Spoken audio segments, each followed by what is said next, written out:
Hello, people of Earth. How are you doing today? I hope you're doing well. I am filming this for the second time because I was tired of editing all the ums. And it got to a point where I was like, I'm going to just refilm because I wasn't wording my thoughts very well in that video. I'm talking about the Ultimatum Season 3. Why? Because it was messy. Messy as hell. I have not seen a season of this toxicity in a while. In my original video, I talked about the original couples, the changeover, and the reunion. And honestly, in this refilming, I'm mainly going to be talking about the reunion because a lot of my overall thoughts get summarized in the reunion. All my thoughts in the reunion. I will briefly talk about the original couples and the changeover and the reunion, but I'll try and have timestamps in the description about when I talk about which part of the show. So let's get into it. So the original couples are Scotty and Arya, Sandy and Nick, Caleb and Mariah, and Zaina and JR. I'm going to give you my brief first impressions. Okay. Scotty and Arya, I hated Scotty from the start. Needs therapy. Needs to work on himself. Arya, kind and smart. And pretty. She needs to find someone better. Okay? For Sandy and Nick is weird. He is so manipulative and has an ugly way of being upset and taking it out on Sandy. Not a good look. Not good. I don't like it. And it bothers me because it's not okay. It's not okay to take out all your insecurity out on your partner. That's not okay. If you're doing that, you need to be doing some kind of inner work. You know what I'm saying? So, yeah. Caleb and Mariah. Caleb is just a chill guy. He's here for the vibe. You know what I mean? Mariah, she seems really self-aware about her insecurities, which is really all you can ask for because everyone's insecure about something. I don't care how confident you are. You have insecurities about something. I have certain insecurities, and being insecure is different than having insecurities. Okay? Let's make that's a different thing. If you're insecure, you're probably rubbing it off, on other people, and it's not conducive to self-growth.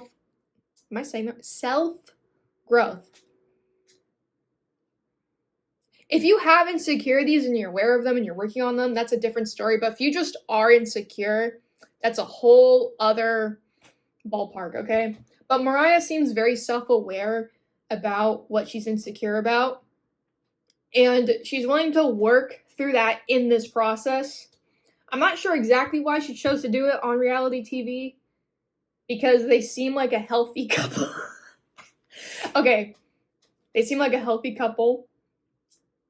So I'm not sure why they're on reality TV. Because reality TV is not... it's not the best for a lot of reasons, okay? But people have their own lives, people do different things, so they have their own reasons, but they're honestly the healthiest couple here because they seem to know what the problems are and they're willing to have an open dialogue about that, which is so rare on this show, that to have like a healthy dialogue about the problems, because every relationship has problems, but it seems like no one wants to have a growth-oriented conversation. Is that growth-centered? A conversation about like how to grow and move past problems and work through those problems. It seems like that's really rare, and I don't understand that because every relationship has problems. Friendships, not even romantic relationships, friendships, and like your relationships with your family, even relationships with coworkers. If you're around someone long enough, you will have a problem with them at some point or something you need to talk about to move past. You know what I'm saying? So I don't really understand why having an open dialogue is so rare. So I'm going to talk about the changeover. This is where they switch partners, okay?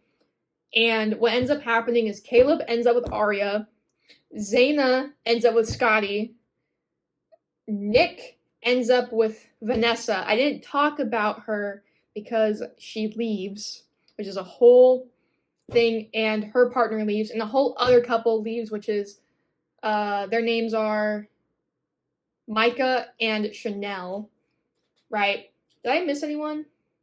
Oh, Sandy and JR. I almost forgot. So those are the new couples. What do we think? Chaos. Chaos is what happens. 4 people leave. 2 couples leave. Do you know how big a deal that is for this show? That's a large part of the cast that just left after they switched partners, okay? 4 people, 2 couples. That's a big deal. So we're left with 1, 2, 3. We're left with 3 couples. Excuse me. Out of 5? So 2 people end up alone because 4 people left, but 2 of those people were paired up with each other, right? So we have 2 people who are alone in this experience. I think there are ways to benefit through this experience by being alone, but that's not what anyone signed up for when they signed up for this show. So not a great time, but I do think that Mariah took it in stride and was able to grow from being alone, knowing that she can be alone and knowing what it would feel like if Caleb wasn't there, right? Nick spun out. He was not having it. He showed up to JR and Sandy's room, and that was a whole scene. And Sandy was messaging Nick, but at the same time, he showed up there during the trial marriage, caused a whole scene. They brought it up in the reunion, and he says, I guess he was drinking a lot or something. I don't know. Weirdness. It was weird. I don't really want to talk about the changeover because there's so many different things that happened that were weird. Okay, just Scotty mistreating Zaina, being very catty with her, being very gaslighty with her, just not a good trial marriage partner. The men on this season in general were terrible. Absolutely terrible. Arya, Zaina, Sandy, and Mariah seemed like they were doing their best. I do think it's weird that people were messaging their partner and calling their partner during the trial marriage because that's not what this experience is for. I don't understand that. I don't understand why you would come on this show, do a trial marriage with someone else, knowing that's what you're going to sign up for, and still message and call your partner. That seems to defeat the whole purpose. What are we doing here? I don't understand. But the men? What's going on? What is going on with the men on this season? Because I'm confused. It was reminding me of the last season of Love is Blind. If you don't know what I'm talking about, don't worry about it. But what is going on with men on reality TV like this? What's going on? Because there seems to be something in the water about... I don't understand it. Because the men on this season were terrible. Caleb was pretty good. He messed up on, one main thing that I remember. But JR, Scotty, and Nick were terrible. They were terrible in this experience. JR, I have so many thoughts. I don't even know where to start with JR. Cheater energy is all I'm going to say, okay? Nick needs help. It seems like he got some help after the show, but even the reunion, he had so much insecurity and, anger towards his trial marriage partner for like a couple days or however long they were together, Vanessa, and his original partner, Sandy. He does not know how to communicate when he's feeling sad in a open-minded, receptive way. And I don't understand. He's the oldest in the cast and acts like very immaturely. And I don't understand how you can be in your late 30s and not understand how to communicate with people properly when you're upset. I don't understand that. It's very ugly to watch on TV too. And it made me feel bad for Sandy for having to deal with that. She was crying during the reunion, and I don't blame her. And Vanessa was trying to have an open dialogue with Nick during the reunion. Do you think that went well? No, it did not. Who saw that coming? Everyone. Okay, so I'm going to just skip to the reunion because that's the real meat and potatoes of the situation that I want to talk about. Let me just say one thing. I'm a reality TV connoisseur, okay? I love reality TV. My mom would play The Bachelor when I was way too young, by the way, but I've been watching this genre of television for over a decade, at least, okay? I've been watching this stuff for forever, okay? And almost never is everything addressed in the reunion or what's it called, the final rose or whatever, the reunion where everyone's together. Hardly anything is ever addressed. If you watch The Bachelor, you know they almost never address anything racism related. They don't. Love is Blind does not cover everyone's misgivings. I don't want to say sins because that sounds kind of weird. That's a weird way to put it. They do not know how to confront people in a productive way, because there's a way to say, hey, you mistreated this other person and we're going to have a conversation about it because that wasn't okay. The Lachey's, the producers, whoever's in charge of those reunions does not understand how to do that. Okay? I don't know if some of it gets edited out. I don't know. I don't understand it. Okay? Because Netflix doesn't have to worry, and the Ultimatum is a Netflix show. They don't have to worry about meeting a certain time frame. I feel like, it's not network TV where they have to have 1 hour only of content. They can have a 3-hour reunion and people will watch it. We are hungry for content. We will watch it. They don't have to stick to a certain amount of time. You know what I mean? But in this reunion, everything was addressed. I can't name a single thing that wasn't addressed. People came with receipts. Zaina, iconic. You know what she did? She came to the reunion with a barcode on the back of her nail. And when Nick Lachey, the host, if you don't know, of one of the hosts of the reunion, when he scanned it with his phone, it showed a folder called, I think, receipts. And it was a folder of, I'm assuming text messages. They read one text message at the reunion that had to do with a confrontation between Scotty and JR and how Scotty, reacted poorly and took it out. His reaction was poor and he took it out on Zaina. Even though he says he didn't, he did. He did take it out on Zaina. Anyway, Zaina came prepared. She was ready. And you know what's crazy? I wasn't even sure what the deal was with JR and Zaina because they seemed really distant in the show, but it seems like in the reunion we kind of find out why, because Zaina says that she got DMs from another woman saying that JR was being flirty with her, right? And that was the day before they started filming the show. So, and there's a lot of stuff going on about JR. There's a lot of info about JR that I've heard either from the Out of the Pods podcast or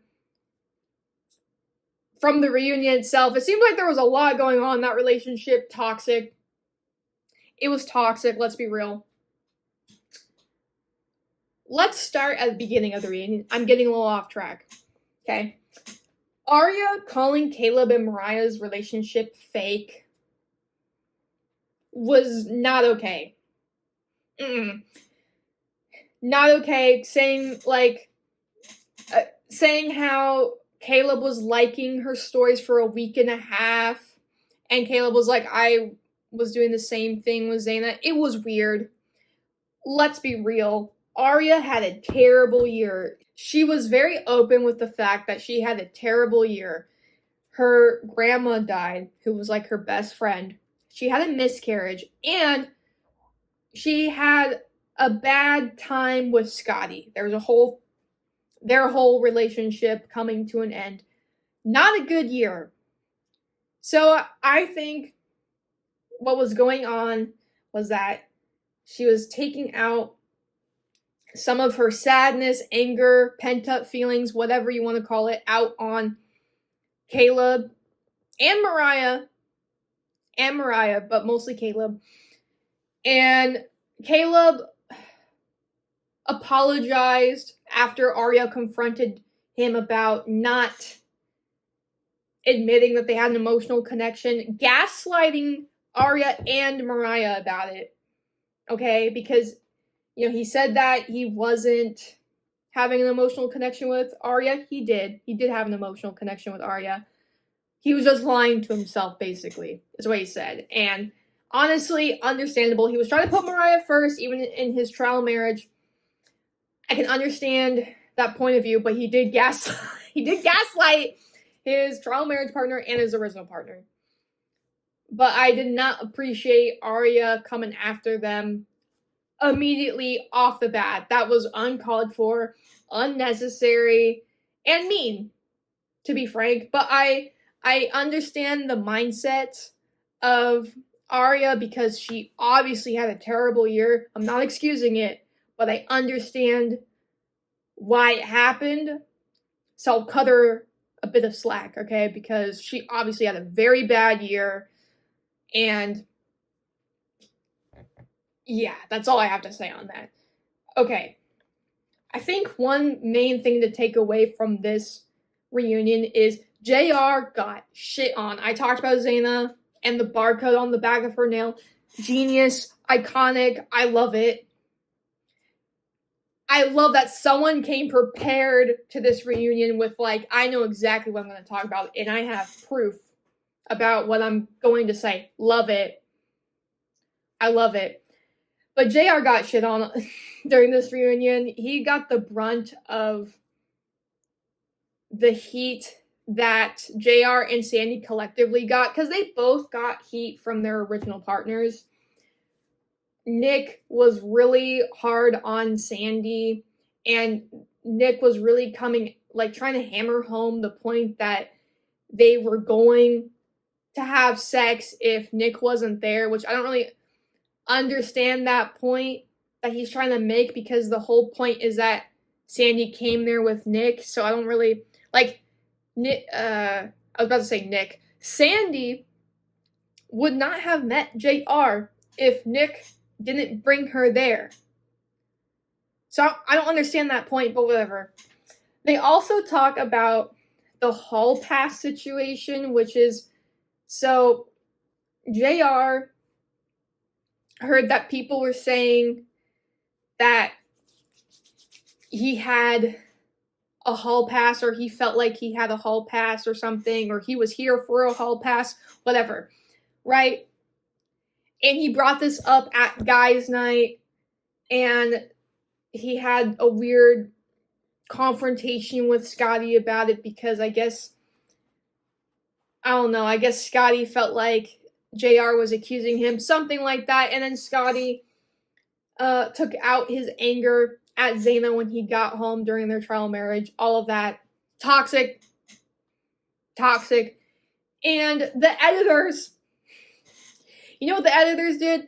They have footage of JR saying that he has a hall pass. Like, he said that to Micah, which is, Micah is one of the people who left the experience early and did not show up to the reunion, because why would they?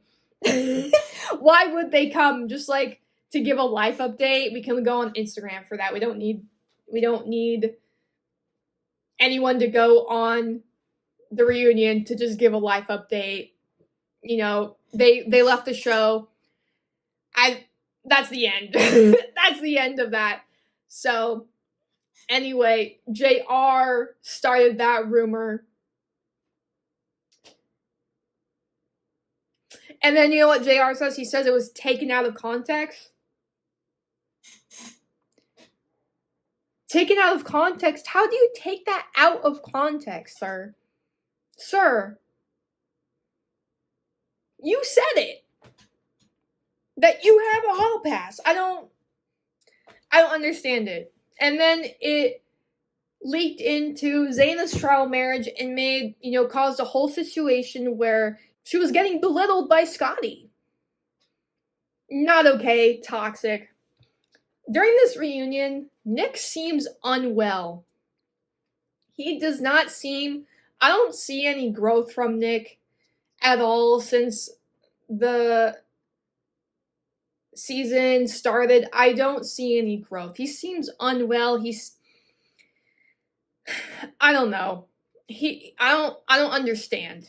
Okay, I don't understand. One thing that I want to talk about in relation to Nick is that he said he's an artist, and the way he was talking about it was like you gotta be careful when you fall in love with an artist. My lifestyle doesn't work for everyone. I'm confused about this because I understand that, if you are in the band Arctic Monkeys or Weezer or insert popular band or musician, I understand that there's a whole other lifestyle to that maybe your partner is not going to be comfortable with. Like, you're touring around the world, around the country, you're doing shows late at night. That's not going to work for everyone, because some people want their partner to be with them, spending quality time with them, and they can't just go on tour with their partner.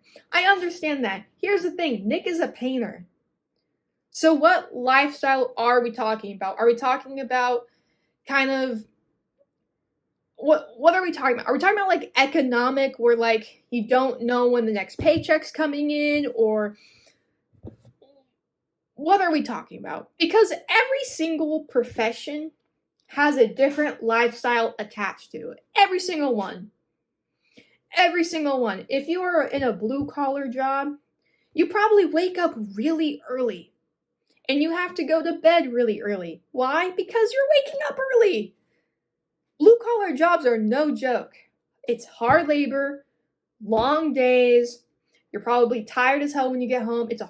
Blue-collar jobs are hard, okay? If you're in a position where your job is inside, you're more stationary, you have like a 9 to 5, that doesn't work for everyone either. Because sometimes you're doing that remotely. And if you have a partner who's also doing a job that's remote, that means that you probably both have to have separate offices, or you have to like coordinate with each other. That can be a whole other can of worms. What I'm trying to get to, my point, is that every single job has a different lifestyle. Every single job. I know that I could never date a doctor because they're always on call. And that's not cool. That's not a fun, craziness, right? So every job has a different lifestyle attached to it. I'm confused what Nick means by this, because what about him being an artist? It seems like he seems to think that makes him special. And I don't understand what it means, because I've never heard anyone say like, my profession is this, which might might impact my relationships negatively. I've never heard that before. On these shows, I've never heard that before. I'm confused. Especially being an artist, I don't get it. I don't really understand. The couple, Vanessa and Dave, come back. Again, this is the couple that left early. Vanessa was with Nick, and Dave was with Chanel, which was Micah's original partner. Right?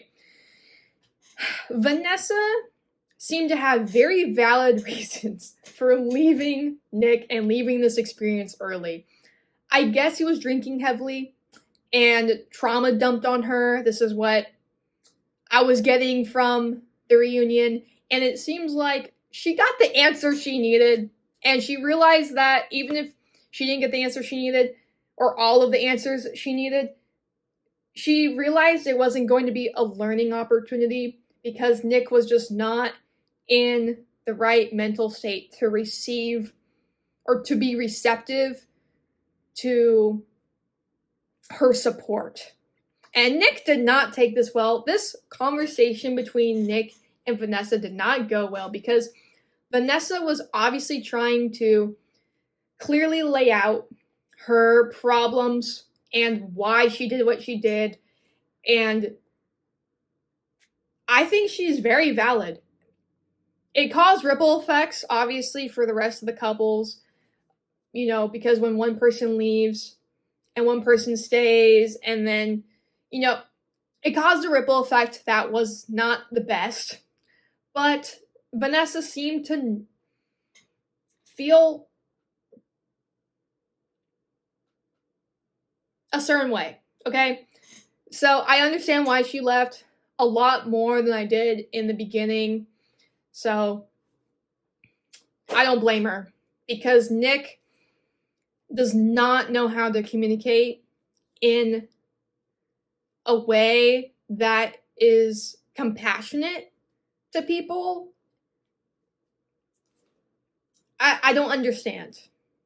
He's in his late 30s. Like, I don't understand. We have reached the end of this video. I am done talking. I'm done talking about the Ultimatum Season 3. The only thing I want to say before I'm completely done is that Nick Lachey is always hitting the smolder. I feel like, I just think it's funny. You know how people have resting bitch face? I feel like he has resting smolder face. And I don't know. I think it's funny. And that's not a diss on him. I think it's funny. It's just the way he holds his face. I don't know. I just think it's funny. Anyway, I'm not making fun of him, by the way. I just think it's interesting and funny. All right, that's the end of this long discussion of Season 3 of The Ultimatum. Let me know how you feel about the season. It was crazy. It was toxic. It made good television, but I feel bad for... I feel bad because it was not healthy. No, toxic, chaotic. I'm done. Yeah. Anyway, that's the end of this video. I hope you liked it. Leave a comment telling me how you felt about the season. And yeah. All right. Bye.